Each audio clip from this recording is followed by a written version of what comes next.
మీ కుటుంబ శాంతి, ఆరోగ్యం, ఆర్థిక అభివృద్ధి కోసం రుద్రాక్ష మహాపూజలో తప్పక పాల్గొనండి. ఇప్పుడే నమోదు చేసుకోండి. నమస్తే, welcome back to Suman TV. Present మనతో పాటు ఉన్నారు జ్యోతిష్య, మంత్ర, యంత్ర, తంత్ర, వాస్తు, శకున శాస్త్ర నిపుణులు ముక్కామల చంద్రశేఖర్ శర్మ గారు. నమస్తే అండి. నమస్కారం అమ్మా. శర్మ గారు, మన హిందూ సాంప్రదాయంలో పూజలో హారతికి చాలా ప్రాముఖ్యత ఉంది. మరి చాలా మంది ఏంటంటే ఈ హారతి ఇచ్చే టైంలో ఒక్కొక్కసారి అంటే కొన్ని మనం సినిమాల్లో ఎక్కువగా చూస్తూ ఉంటాం, హారతి ఆగిపోతూ ఉంటుంది. అంటే అలా ఆగినప్పుడు వెంటనే కొంచెం మంచి షాక్ అవుతూ ఉంటారు. అబ్బాయి ఏంటి, ఏమైనా అపశకునమా, ఎందుకు ఆగిపోయింది, గమ్మున మొక్కుంటూ ఉంటారు. నేను పాస్ అవ్వాలి అన్నప్పుడు టక్కున అది ఆగిపోద్ది. అమ్మో నేను ఫెయిల్ అయిపోతానా ఏంటి అంటే, అసలు హారతి ఆగితే అది అపశకునమా అంటే అసలు హారతి వెనుక ఉన్నటువంటి హిస్టరీ కూడా ఒకసారి మాట్లాడుకుందాం. దానికి ఉన్నటువంటి ప్రాముఖ్యత ఏంటి? మొత్తము పంచోపచార పూజలు అని అంటారు. అసలు పూజ చేసేటప్పుడు పూజ గదిలో ఒక పూజ హిందూ సాంప్రదాయ ప్రకారం పంచోప పూజలు అంటారు. ధూప దీప నైవేద్యాలు అని అంటారు అనమాట. అంటే ఏంటంటే ధూపము, అగరబత్తి అనమాట, నైవేద్యము, పసుపు, తాంబూలాలు ఇవన్నీ పెట్టి కర్పూరము వెలిగించి చేయటాన్ని పంచోపచారాలు అంటారు. అయితే మనం ఏంటంటే కనుక వీటిలో అగరబత్తి వెలిగిస్తాం, మిగతా కార్యక్రమాలన్నీ వెలిగిస్తాము. హారతి ఇచ్చేటప్పుడు మాత్రం మనం వేస్తుంటే హారతి ఇస్తున్నప్పుడు మీరు తిప్పుతూ ఉన్నప్పుడు సడన్గా ఆగిపోతే ఇదేదో అపశకునంగా భావిస్తారు. అపశకునం అనేటువంటిది కాదమ్మా అది. ఎందుకంటే కనుక దానికి చిన్న ఉదాహరణ చెప్తాను, ఎగ్జాంపుల్ లాగా. ఇది వరకు పూర్వకాలంలో స్వచ్ఛమైనటువంటి కర్పూరం అనేటువంటిది వచ్చేది మనకి. ఆ కర్పూరం అనేటువంటిది మీరు వెలిగిస్తే మీరు గాలి నోటితో ఊదినా కూడా దారదు. అంత పర్ఫెక్ట్ గా ఉండేది, ప్యూరిటీ ఉండేది. ఇప్పుడు అన్ని కల్తీలు వస్తున్నాయి. ఆ కల్తీలు వచ్చిన సగం వెలుగుతాయి, సగం వెలగవు.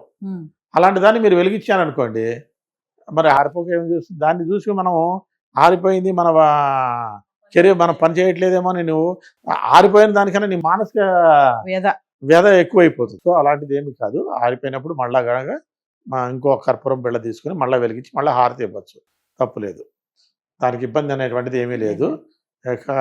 హారతి అనేటువంటిది ఎక్కువగా ముద్ద కర్పూరం వాడితే ఎటువంటి పరిస్థితుల్లోనూ ఆరిపోవడం అనేటువంటిది జరగదు. వాళ్ళు ఇవన్నీ ప్యాకెట్లలో వస్తున్నాయి బిళ్ళలు. ఆ బిళ్ళలు అంటే ఒకటి వేస్తే రెండోది ఆరిపోతూ ఉంటుంది అనమాట. అలా కాకుండా ముద్ద కర్పూరం కానీ లేకపోతే పచ్చ కర్పూరం అని స్వీట్లలోనూ వాటిల్లోనూ వేస్తారు.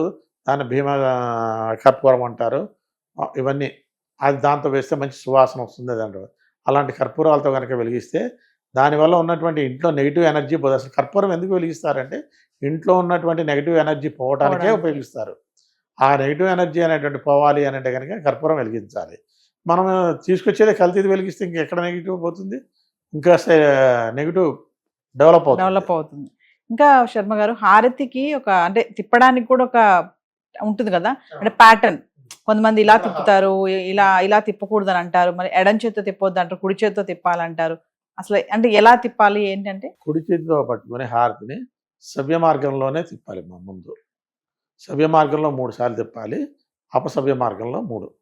అంటే clock wise, anti clock wise తిప్పాలి. ఎందుకు తిప్పాలి అంటే సవ్య మార్గంలో అంటే కనుక మనకు ఏదైతే మనం భగవంతుని అందంగా అలంకరిస్తున్నాం అంటే పూజా ద్రవ్యాలతోటి, పుష్పాలతోటి, పత్రాలతోటి అనేక రకాలుగా మనం అలంకరిస్తున్నాం. లైట్లు పెడతాము, కొంతమంది పెడతారు, కొంతమంది చేసి అలంకారం డెకరేట్ చేస్తారు. చేసేసరికి అందంగా కనపడతాడు దేవుడు. మనం ఆ కర్పూరం హారతి అనేటువంటి దిష్టి తీసినట్టే ఆయనకి. దిష్టి తీస్తున్నప్పుడు మరి మీరు ఎలా చేయాలి? మామూలుగా మనం దిష్టి తీసుకున్నప్పుడు ఇందాక చెప్పుకున్నాం మనం కిందటి టాపిక్లో, దిష్టి తీసిన 3 సార్లు సవ్యంగాను 3 సార్లు అపసవ్యంగా. అదేవిధంగా 3 సార్లు సవ్యంగా తిప్పాలి, 3 సార్లు అపసవ్యంగా తిప్పి ఆయనకి ఒక చెంచా నీళ్లు హారతి మీద వేసి అద్దాలి. అద్దేసిన తర్వాత అప్పుడు ఆ పూజ కంప్లీట్ అయినట్టు హారతి. ఆ తర్వాత మనం ఆ హారతిని ఆయన ప్రసాదంగా మనం స్వీకరించాలి. అప్పుడు మనకి పూర్తి ఫలం అనేటువంటిది వస్తుంది. హారతి అంటే దిష్టి అంటే అందుకే తీస్తారు. మనకి దిష్టి కాదు, మనకి కాదు, మనకి ఏంటి ఆయన యొక్క ప్రసాదం. ఆయనకి దిష్టి తీస్తున్నట్టు మనం లెక్క. అదే దేవుడికి ఆయన తీసినటువంటిది మనము ఆ ఉన్నటువంటి నెగిటివ్ అంత ఎనర్జీ పోతుంది. ఆయన ఏంటి భగవంతుడు, ఆయన దిష్టి తగలదు.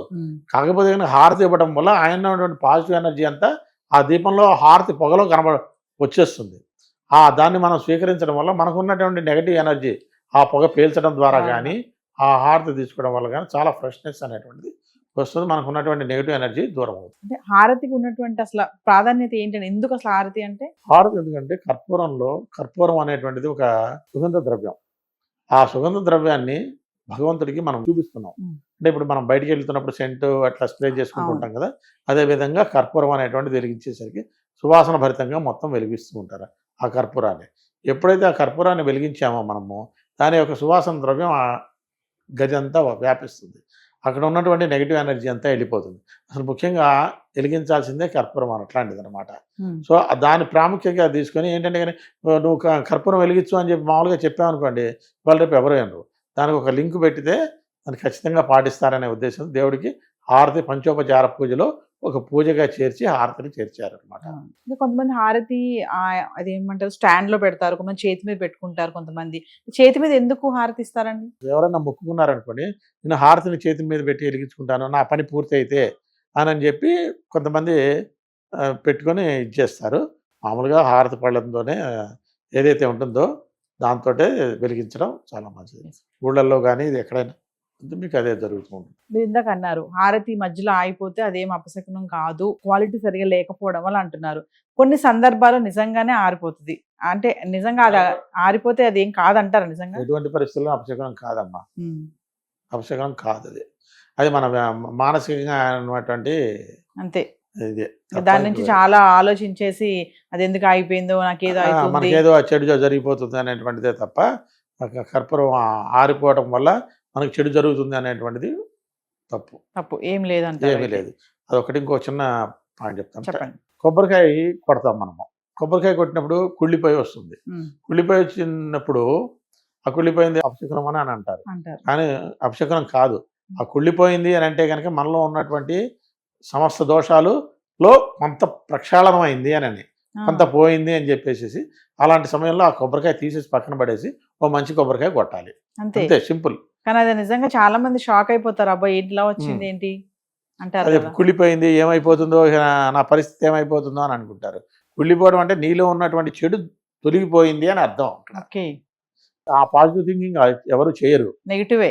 నెగిటివ్ మనకి ఎంతసేపు ఫస్ట్ ఆలోచన నెగిటివ్ లో వస్తుంది. నెగిటివ్ లో వస్తుంది. ఏ సబ్జెక్ట్ అయినా సరే అవును.